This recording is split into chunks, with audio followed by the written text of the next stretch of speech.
Okay, welcome to White Tiger Kenpo. This is lesson 8 of Yellow Belt. We're almost done with Yellow Belt, only a few more lessons to go after this. In this lesson we're going to talk about Whirling Thorn and the technique Windmill Guard. Now for those of you that are from the Tracy's Kenpo, you'll recognize Windmill Guard from Purple Belt. We moved it to Yellow Belt as it was a really simple two-touch block, and we thought it was best to learn it at the start of it rather than later on. Okay, so let's get about it and we'll get into your lesson. Okay, your first technique is Whirling Thorn. This is your first introduction to a knife technique. Now when dealing with a knife, first thing is first, you're going to get cut. So let's just face that fact, you're not going to come out of it unscathed. The second thing is do not defend yourself against a gun or a knife unless you absolutely have to. If you feel you're going to be hurt or killed, no matter what you do, then defend yourself. Otherwise, give them your wallet, give them whatever you want, and live another day. So, Whirling Thorn is for a thrusting knife attack. We're going to make some assumptions with this attack. First, we're making the assumption that they're going to come straight in and they're going to come straight out. Okay, so as you practice this, practice the thrusting. Working the timing of it. Also, once you get good at the basic motion, start speeding it up till you get to pretty good until you get to street speed. And once you get to street speed, then start adding different motions to the attack. Have whoever your partner is do slashes and thrust and everything else until you get to that thrusting action that you're looking for, and learn to evade those strikes until you're ready to engage with the one that you want. Now in this one, we just, as I said, is for thrusting. They're going to come in and they're going to come out. So what we're going to do is we're going to follow the knife back in. We want to get out of the point of contact, just like we do with anything else, as the strike comes in or the thrusting of the knife comes in. We want to get out of the point of contact. So we want to make sure the knife goes past us. And then as we do that, we're going to follow the knife back in. So the first thing we're going to do is we're going to take our left hand and check the elbow, right at the elbow. Just put it right up against that elbow joint and just check it. Okay, we're not going to try to stop it. You're not trying to redirect it. You just want to have your hand there so that you can use it as a guide to follow in with the rest of the move. So as we check the hand, our right hand is going to come in and grab. So as you get better at this, this will be one move. And as you practice this, it'll be 1, 2, and continue on with the move. But as you get more comfortable with it, try to get that as one move as well as the first step. So we're going to check, we're going to grab. The left hand is going to come and meet up with the right hand at the wrist area. And you want to get, there's two bones right there, you want to get your thumbs right in between those bones and put a lot of pressure on that, because that's actually a pressure point and it'll help with the rest of the technique. So as you come in here, I follow the knife in, we're going to come in and grab the wrist to control the knife, and we're going to step forward with our right to 12 o'clock. Let me step back here a little bit so I can stay in camera range. We're going to step forward with our right, and then we're going to step back with our left as we drive the knife into the opponent. Let me do this from a different angle so that you can see this better. So, check the hand and grab. This comes in.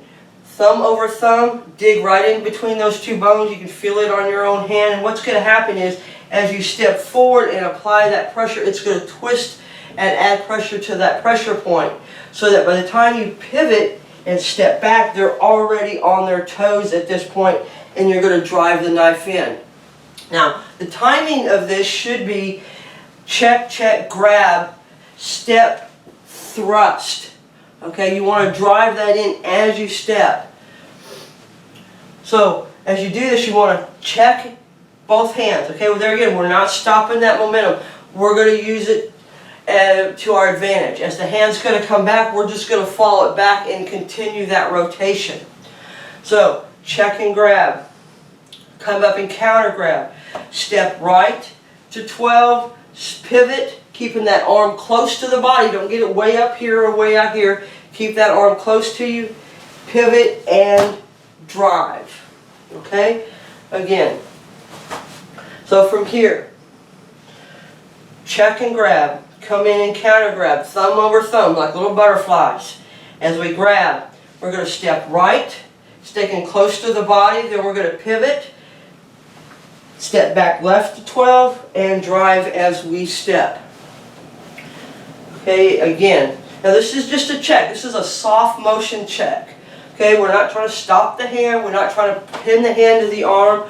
All we're going to use this for is to feel that arm going back. So just like that. Okay, and as the arm goes back, we're going to go back with it. So this move is going to take a lot and lots of practice.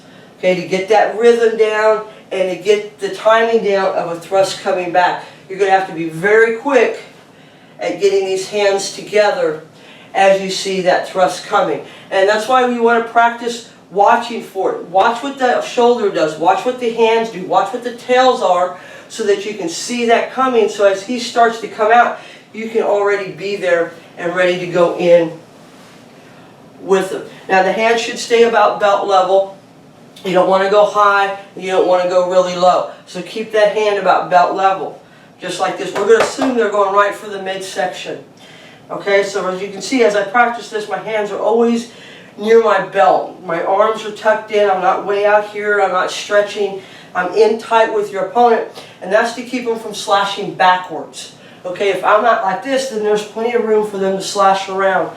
If I'm here, there's not that room. Okay, so it's part of jamming up that knife. And step right, step back left, and drive. Okay, again, check, grab as you step left. So 1, 2, 3, 4. Okay, just do it from this side. As they come in, we're going to check the hand and grab at the same time. So this is one motion. We're going to grab here as we follow them back in and drive the knife back into the body. No specific target, just bring it straight back into whatever you can get drive it into. Okay, again, left as you step, check left. Right. Left hand joins the right hand, crossing the thumbs, apply the pressure. That'll twist those nerves and that bone there. Step right, pivot, drive back left. And that's called whirling thorn. Anytime you hear the term thorn, there's usually a knife involved. Okay, your second technique is called windmill guard. This is your first two-touch block. And we really recommend anytime you can to use two-touch blocks. Whether you're doing extended outwards, vertical, outwards, it's always better to go 1-2 because it adds a little layer of protection. And windmill guard is probably one of my favorite moves. I've spent many hours just having students throw punches at me, just practicing doing this move, going left to right, right to left, just throwing random punches until I can do it without too much of a problem. So I really like this technique because it leads you to a lot of things. This is an A, B, and C technique. A is right, B is left punch, and C is just a different way to do the same thing to show an example of how you could use a windmill guard for an inside strike. So the first one is A, which is a right punch. We're going to step out left, left crossbody parry. So here's your first move, 1. Okay? That's all you're going to do on that first part. Then from here, your right hand's going to come up underneath your left. And you're going to follow that down and grab. See, there's your two-touch block. 1, 2. And here's your windmill. That's where the name comes from, is the motion of your hands. Okay, now these could be blocks, but we always use windmill guard as a strike. I mean, as a grab. Even though it could easily be a block where you move the punch out of the way, almost always we will grab that hand. I teach the students to grab it so that you have it to go into other things, including some of jiu-jitsu and takedown moves. So, 1, 2. Then we're going to throw our wheel kick. Okay? A wheel kick is just a half a roundhouse. In other words, instead of throwing the full roundhouse all the way around, all we're going to do is step, point the knee at your target, snap from the knee down, and kick. Now with the roundhouse, you can kick with the toes to the groin or the solar plexus. You can kick with the ball of your foot to either one. Personally, when I do a roundhouse, I use my shin. I'll either do a strike to the thigh or a strike to the midsection. I get a lot more power out of it, and I can cause a lot more damage and get them to double over. So the A, 1, 2, kick. Okay, again, step left, parry left. At the same time, the right hand's going to come underneath, grab that hand, and you're going to point your knee at your opponent, and knee should be just past him. So the knee should be over here if I was being kicked. Here, kick, and then back down, hanging on to that hand. Again on A, 1, 2, kick. Okay, again, 1, 2, kick. Now there again, we're going to over-exaggerate these motions. We've talked about this before.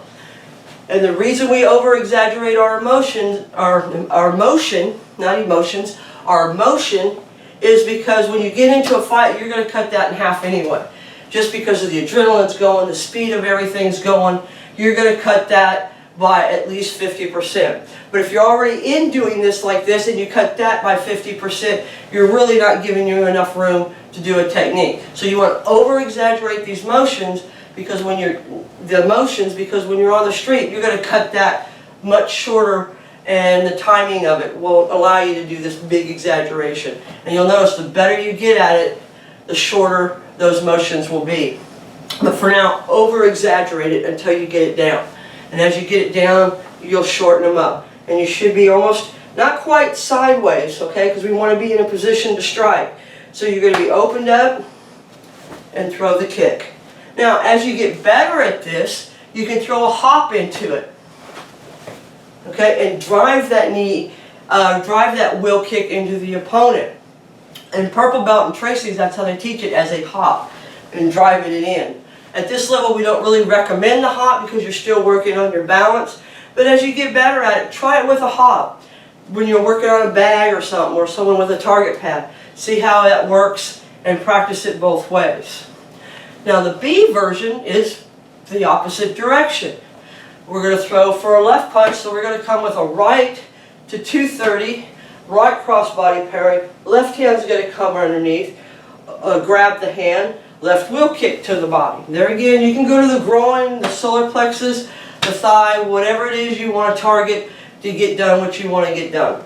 And these are just initiation moves. It's going to be up to you to follow it up with techniques you like. One of my favorite techniques is, from here, I go into a figure 4 lock takedown. It's like a go-to technique for me. You throw a right punch, chances are that's the technique you're going to get, and that's where you're going to end up, is on the ground. I've gotten very good at it. So, 1, 2 for A, for a right. B, we're going to step to 230 for a left, and do the same thing, keeping your hand up in check. So, A, we step to 1030, B, we step to 230, and that's because A is a right and B is a left. And we're going to go 1, 2, kick. Okay? Just as simple as that. 1, 2, kick, leaving the hand up in check. And like I said, one of my favorite moves to follow this with is just laying right into a vertical punch to the face, or even an inverted punch to the ribs, depending on how close you are. Those are my 2 favorite follow-up moves to that particular technique. Now, the C version. We threw this in there just so students can kind of get an idea of how this could work. It's not for the outside. We kind of changed it to an inside. So in this case, it's an overhead club attack. We're going to do the same move, okay? Step out here. But the difference is it's a right overhead club. So we're going to step right to 230. And at the same time, we're going to draw to a left cat. We're going to grab the hand. Now we can control the club. We're at the point of the contact of the club. So if we miss the grab, we still won't get hit. And we're going to line this cat stance up with our opponent's groin. Because we're going to throw a front snap kick to the groin, step out, lining up with their knee, side thrust kick to the knee, which will buckle them and bend them to the outside. And as we land, we're going to come down with a back fist to the face. So, windmill guard C. We're going to step parry, parry. So we're parrying to the inside of your opponent's arm. Cat stance. Front snap kick the groin. Rechamber. Set the leg down to where you're lined up with your opponent's knee. Side thrust kick. Rechamber. Set down so that you're lined up with that back fist. And it's either going to be more of an outward or a downward kind of a motion depending on where your opponent's at. So again, on windmill guard C, they're coming in with an overhead club attack. We're going to get out of the point of contact. Step right to 230. Right crossbody parry. As we draw to a left cat stance, we're going to do our left windmill block. Now from here, we're going to throw a front snap kick. This will double your opponent over. We're going to side step out, line up with their knee, break the knee with a side thrust kick, set down where we can drive a back fist down and into the opponent's face. So we got windmill guard A, which is for a right punch. Step left, windmill block, wheel kick to the body. Windmill guard B, step right to 230. Windmill block as we grab, left wheel kick to the body. Windmill guard C, overhead club attack. Step out right, just out of the point of contact as you do your windmill block, drawing to a left cat stance. Front snap kick to the groin, double your opponent over, step out, line up with their knee, which will be their left knee, side thrust kick that knee, and land into a back fist. Okay, so let's go over what we've learned. We've learned your first knife technique, which is whirling thorn, so I'll do it from this direction. There again, as the knife comes in, we're going to get out of our way, check the hands, counter grab, step right to 12, step back, and drive. Okay? So again, here we're stepping right to 12, or left to 12, counter grab. Now we're going to step right, pivot, and drive back as we step left. Okay, let's do it from this angle. So, whirling thorn. Check. Grab as we step. Step right, pivot, step back left, and drive. Okay, again, whirling thorn. Check and grab. Counter grab. Step right to 12. Pivot. Step left, go under the knife. Don't bring your hands way above your head. Just keep it just above the head enough so that you can go under without any problems. The farther your hands gets away from you, the easier it is for them to counter and resist what you're doing. So check, grab, step, pivot, step and drive. Okay, then we got windmill guard A, right punch, 2-touch block. So we're going to go 1, underneath, 2, throw a wheel kick. Then we got B for a left punch, 1, 2, throw a wheel kick, and set. Then we got C, which is for an overhead club attack to show you how it could possibly be used. So we're going to do our windmill block to the inside, draw to a left cat stance, front snap kick the groin, step out, side thrust kick to break the knee, land into a back fist. So, from this angle, windmill guard A, step, block, grab, and kick. The B variation, left punch, step right, parry, grab, wheel kick, and back down. C version, overhead club attack, get out of the point of contact. Step to the outside to about 3 o'clock. Not 2, 3, but towards 3 as we draw to a cat stance. Windmill block to the inside of the arm. Throw a front snap kick to the groin, doubling them over. Step down, bring your knee up, line it up with your opponent's knee. Side thrust kick, land into a back fist. Okay, that's lesson 8. You now have 2 more techniques. You only got like 4 more to go and you're done with yellow belt and some practicing and you'll be ready to test. If you have any questions at any time, please feel free to contact me via via the comment section or the chat option, or you can send me an email. Either way, I'll be happy to answer any questions you have of the techniques, or any of the techniques throughout the White Tiger Kenpo system, or any techniques from the Tracy system, or even American Kenpo. So, as always, keep practicing, hang in there, and we're almost done with Yellow Belt. See you in your next lesson. Let's bow out.